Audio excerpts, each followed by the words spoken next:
Shala from Chelsea Corporate. Alan, thanks for talking to us and for sharing your insights on the seminar theatre earlier.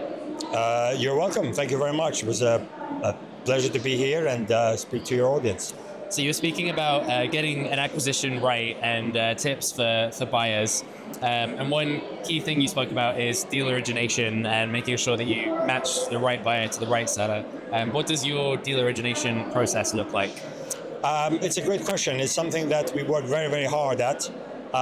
So, Stuart, Chelsea Corporate has been around for about 13 years now, and we have a very well-versed and tried and tested process of supporting our clients from deal origination to deal execution. More specifically on the deal origination side, the vast majority of the deals that our clients complete on, we source ourselves.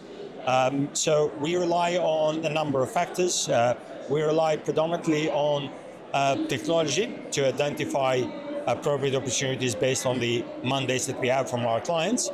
But the tech can go only so far in terms of identifying the size, the location, the type of these businesses.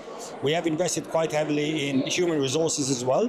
So we have a research team that reaches out to owners of businesses.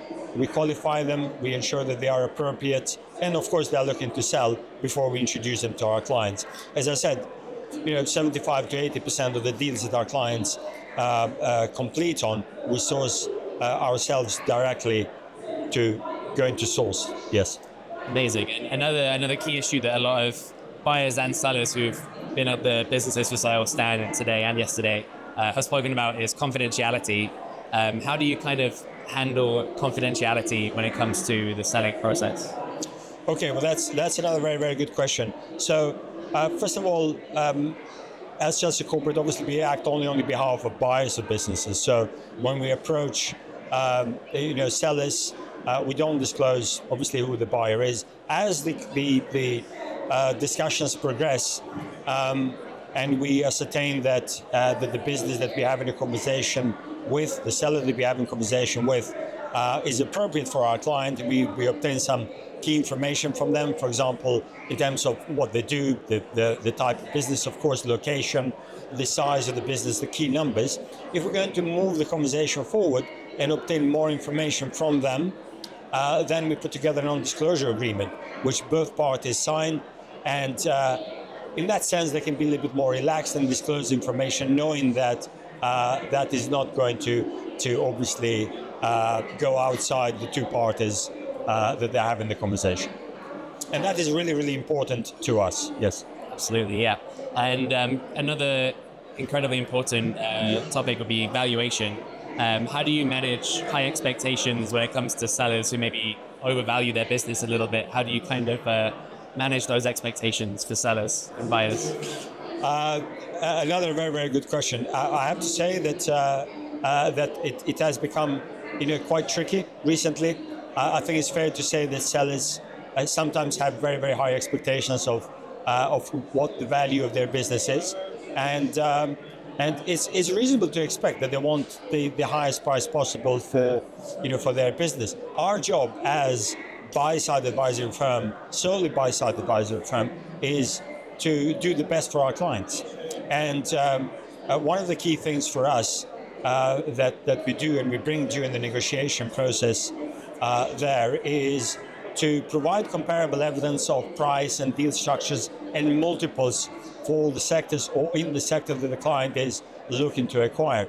If you have that sort of evidence and you can rely on the evidence of the deals that you've done or the deals that your lawyers, for example, or your network has done, professionals that you work with, then you're much more likely to bring the seller closer to the price that we as buyers are comfortable with. So having some evidence of the valuations, the multiples in that sector is key to managing the high expectations of sellers. Absolutely, yeah. Information is key.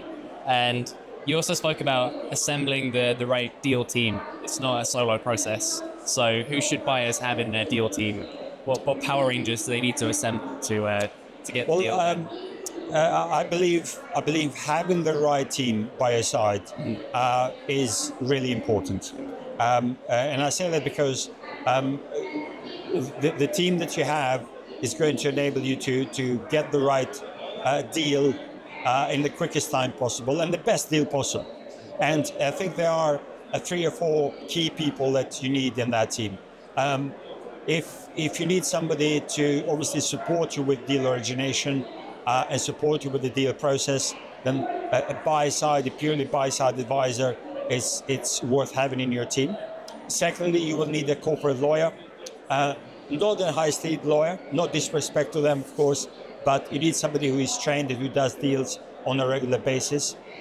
So that person is really, really important to the deal team. Thirdly, you need an accountant, an M&A accountant. They will do tax and accounting due diligence on the business that you're looking to acquire. And fourthly, you will probably need a lender. So that can be your bank. If you have a strong relationship with your bank, probably they are the best sort of lender to have by your side. Failing that, you will need perhaps a finance broker who, in turn, they've got access to a pool of lenders that might be suitable for the type of deal structure or sector that you're looking to acquire. So these 4 people, professionals, are going to be key to your team, in my view. Okay, perfect. Thank you so much for sharing your time and your insights with us, Alan. Thank you. My pleasure. Thank you so much for having me, and I really enjoyed being here. Thank you. Thank you.